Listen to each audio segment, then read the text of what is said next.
তো দেখো এবারে আমরা মডেল সেট 5-এ এলাম। তোমাদের সঙ্গে ক্লাস করব। তোমরা যারা দশম শ্রেণীতে পড়ো তোমাদের দ্বিতীয় পর্যায়ক্রমিক মূল্যায়ন হবে 2026-এ।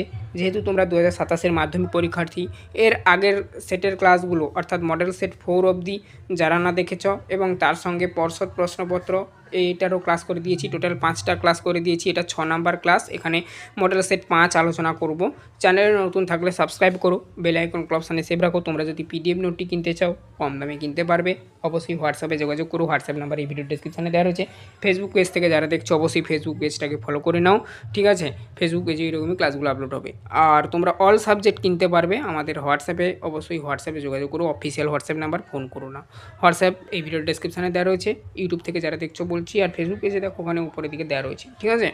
তো দেখো এখানে বলা রয়েছে সঠিক উত্তরটি বেছে নিয়ে লেখো। অদ্ভুত বর্বরতা, বর্বরতাটি ছিল উত্তরকবি ইন্দ্রজিতের মৃত্যু সংবাদ, এটাই ছিল বর্বরতা। এখানে বীরবাহুর মৃত্যু সংবাদটি ধরিত্রী মা প্রভাসার ছদ্মবেশী ইন্দ্রজিৎকে দিয়েছিলেন। তারপর দেখো নেক্সট, হরিদার মতে সব তীর্থ উত্তর করবে মানুষের বুকের ভিতর। গিরিশ মহাপাত্রের পায়ে যে ফুল মোজা ছিল তার রং উত্তর করবে সবুজ। সমাজ শব্দের অর্থ হলো সংক্ষেপ, উত্তর করবে এটা। তারপর দেখো দশানন পদটি কোন সমাসের উদাহরণ? বহুব্রীহি সমাসের উদাহরণ। তার উদাহরণ আর কি? দশ আনন যার, এটি সংখ্যাবাচক বহুব্রীহি। কম বেশি 20টি শব্দ উত্তর লেখো। জগদীশবাবু বিস্মিত চোখ অপলক হয়ে রইল। কি দেখে জগদীশবাবু এমন অবস্থা হয়েছিল? উত্তর করবে বিরাগী ছদ্মবেশী হরিদা শান্ত সৌম্য এবং উজ্জ্বল আধ্যাত্মিকতার চেহারা ও গম্ভীর কথা শুনে জগদীশবাবু অবাক হয়ে অপলক দৃষ্টিতে তাকিয়ে ছিলেন। দিগম্বরের জটায় হাসে শিশু চাঁদের কর, ঠিক আছে? পাঙ্গুক্তিটির অর্থ বুঝে দাও। পাঠ্য প্রললাস কবিতার থেকে এই পঙ্ক্তিটির অর্থ নিচে সহজভাবে বুঝিয়ে দেওয়া হলো। দেখো, দিগম্বরের জটায় হাসে শিশু চাঁদের কর। পাঙ্গুক্তিটির তাৎপর্য প্রসঙ্গ, বিদ্রোহী কবি কাজী নজরুল ইসলাম তার প্রললাস কবিতার ধ্বংসের মধ্য দিয়ে নতুন আগমনের কথা বলেছেন। এখানে দিগম্বর বলতে দেবাদিদেব মহাদেব অর্থাৎ শিব ঠাকুরের কথা বলা হয়েছে, বা শিবের রুদ্ররূপকে বলা হয়েছে। সরল অর্থ দেখো, পৌরাণিক কাহিনী অনুসারে শিবের জটায়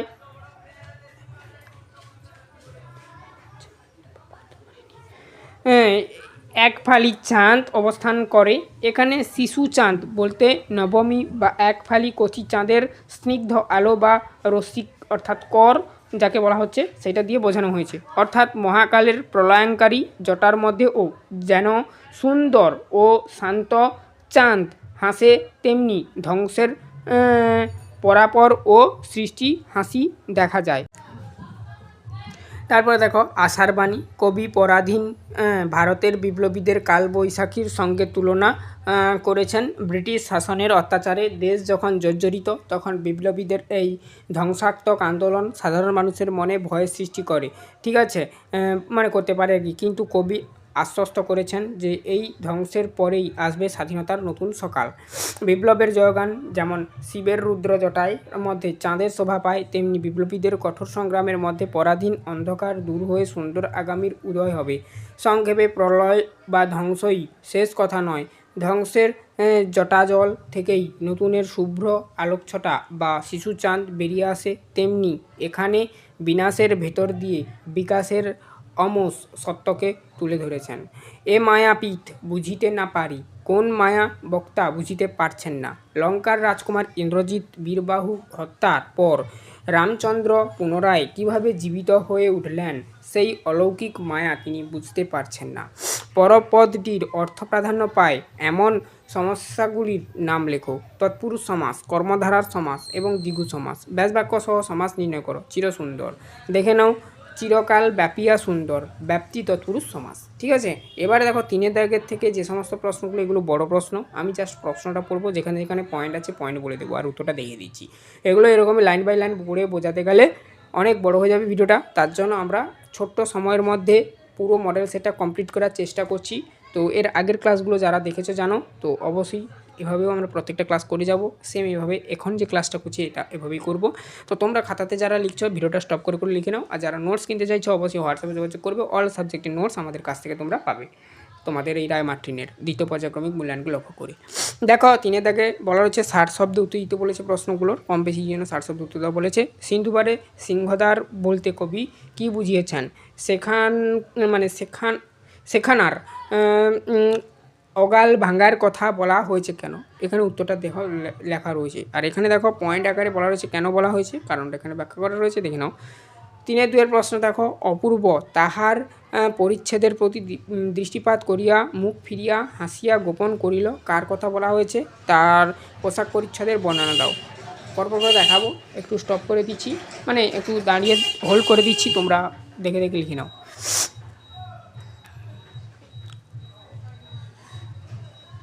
এখানে দেখো পরবর্তীতে কার কথা বলা হয়েছে পয়েন্ট করে এরকম লেখা রয়েছে, ঠিক আছে, তোমরা দেখে লিখে লিখবে। গিরিশ মহাপাত্রের পোশাক পরিচ্ছদের বর্ণনা, পরপর করে দেখো। এবারে মাথার পাগড়ি ও চুল তার ব্যাখ্যা, পায়ের পোশাক তার ব্যাখ্যা, পরনের ধুতি দেখাচ্ছি আমি। আচ্ছা, আমি উপরের দিকে স্ক্রল করে তুলছি, হ্যাঁ।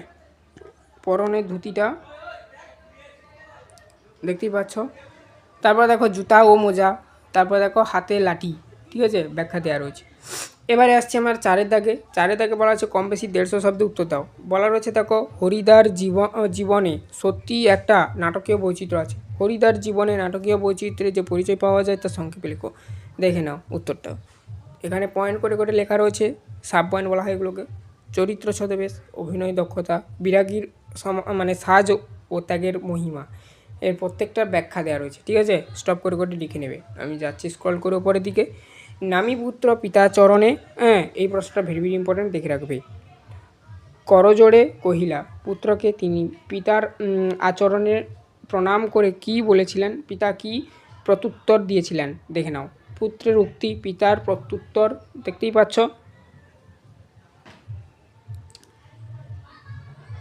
আচ্ছা, তো তারপরে দেখো কম বেশি 125 শব্দে একটি প্রশ্নের উত্তর দিতে বলেছে। সেম দেখো এখানে, বাংলার এই দুর্দিনে আমাকে ত্যাগ করবেন না, কে কাদের উদ্দেশ্যে কথা বলেছে? ভেরি ভেরি ইম্পর্টেন্ট প্রশ্ন, দেখে রাখো, মাধ্যমিক 2027-এর জন্য।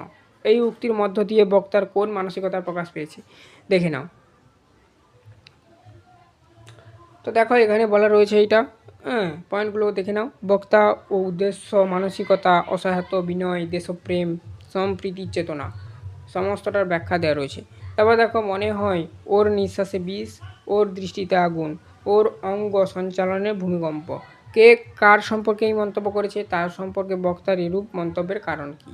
দেখতেই পাচ্ছ সবটা উত্তর দেওয়া রয়েছে, ঠিক আছে। তারপরে দেখো নেক্সট, পরবর্তীতে আমি তুলছি আবার, তোমরা ভিডিওটা স্টপ করে লিখে নেবে, ঠিক আছে। তারপর দেখো 6 থেকে কম বেশি 150 শব্দ দিতে পেরেছে। সেম, সাঁতারু অনেক বড় সেনাপতির থেকে বক্তাকে, এই কথার মধ্য দিয়ে তিনি কি বোঝাতে চেয়েছেন? দেখে নাও উত্তরটা। প্রথমে পয়েন্টটা দেখো, একাকী লড়াই, তারপরে ব্যাখ্যা দেওয়া রয়েছে। দ্বিতীয় নম্বর পয়েন্ট প্রতিপক্ষ পরিবেশ, তারপরে ব্যাখ্যা দেওয়া রয়েছে। তৃতীয় নম্বর পয়েন্ট মানসিক ও শারীরিক শক্তি, ব্যাখ্যা দেওয়া রয়েছে। এরপরে আবার চতুর্থ নম্বর পয়েন্ট নিঃশব্দ সাধনার আবার ব্যাখ্যা দেওয়া রয়েছে। তোমরা স্টপ করে করে লিখে নেবে, ঠিক আছে। তারপর দেখো উপসংহার দেওয়া রয়েছে। তারপরে দেখো 6-2 প্রশ্ন, তোর আসল লজ্জা জলে, আসল গর্ব ও জলে, কোন প্রসঙ্গে এই উক্তির তাৎপর্য বিশ্লেষণ কর। ভেরি ভেরি ইম্পর্টেন্ট প্রশ্ন, দেখে রাখবে, ঠিক আছে। এই প্রশ্নটা ঘুরে ঘুরে দিচ্ছি, এই পয়েন্টের পরীক্ষার জন্য ইম্পর্টেন্ট বা মাধ্যমিক 2027-এর জন্যই ইম্পর্টেন্ট। প্রসঙ্গ, তার ব্যাখ্যা দেওয়া রয়েছে। দেখো কী প্রসঙ্গে বলেছিল, যেহেতু জিজ্ঞেস করেছে, উক্তিটির তাৎপর্য বলতে বলেছে, দেখে নাও। তাৎপর্যের পয়েন্টগুলো এখানে দেওয়া রয়েছে, ঠিক আছে। দেখো প্রথম পয়েন্ট পরাজয়ের লজ্জা, এর ব্যাখ্যা দেওয়া রয়েছে। দ্বিতীয় পয়েন্ট সাফল্যের উপর গর্ব, এর ব্যাখ্যা দেওয়া রয়েছে।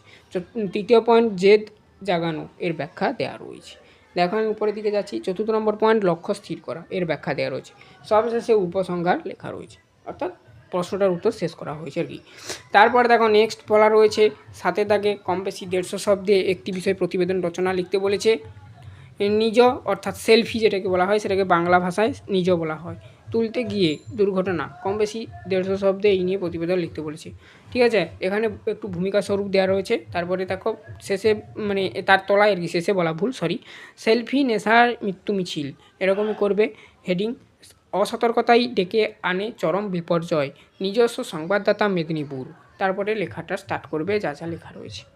তোমরা এগুলো সব বাড়িতে পড়ে মুখস্থ করো। আর নোটস কেনার জন্য অবশ্যই হোয়াটসঅ্যাপে যোগাযোগ করো। ফেসবুক পেজ থেকে যারা দেখছো অবশ্যই ফলো করে নাও ফেসবুক পেজটাকে। পরবর্তীতে মডেল সেট 6 নিয়ে আসবো। ইউটিউব চ্যানেল থেকে যারা দেখছো সাবস্ক্রাইব করে নাও, বেল আইকন অপশনে সেভ রাখো। যারা নোটস কিনবে না তোমরা খাতাতে লিখে নাও আর কী করবে উত্তরগুলো। এবারে দেখো পরবর্তীতে যে যা যা রয়েছে দেখে দেখে লিখে নাও স্টপ করে করে ভিডিওটা। আর একটা রয়েছে দেখে আমরা শেষ করবো এই মডেল সেটের সমাধান ক্লাস। প্লাস্টিক পরিবেশ শত্রু, কম বেশি 150 শব্দে প্রতিবেদন লিখতে বলেছে। দেখে নাও এখানে সাম্প্রতিক সময়ে এভাবে এরকম লিখে ভূমিকাটা দেওয়া রয়েছে। এবারে দেখো হেডিং করবে প্লাস্টিক দূষণ বিপন্ন প্রকৃতি সংকট মানব সভ্যতা। নিজস্ব সংবাদদাতা পূর্ব মেদিনীপুর লিখে লেখাটা স্টার্ট করবে। এবার তুমি তোমার জেলার নামটা দেবে। আমি এখানে জাস্ট পূর্ব মেদিনীপুর এটা উল্লেখ করেছি, তোমরা তোমাদের নিজস্ব জেলার নাম দেবে, ঠিক আছে? তো যা যা লেখা রয়েছে লিখে নেবে যারা যারা লিখছো খাতায়। ভিডিওটা ভালো লাগলে লাইক করো, বন্ধুদের মধ্যে শেয়ার করো, কমেন্টে তোমার মূল্যবান মতামত জানাতে ভুলো না। তোমার যদি কিছু জানা থাকে অবশ্যই জানিও। হোয়াটসঅ্যাপের মাধ্যমে যোগাযোগ করতে পারো। যদি নোটস কিনতে চাও অবশ্যই অল সাবজেক্টের নোটস পাবে আমাদের কাছ থেকে, দ্বিতীয় পর্যায়ক্রমিক মূল্যায়নকে লক্ষ্য করে ক্লাস 10-এর। এই ছিল আজকের ক্লাস। সবাই ভালো থেকো। পরবর্তীতে মডেল সেট 6 নিয়ে আলোচনা করব।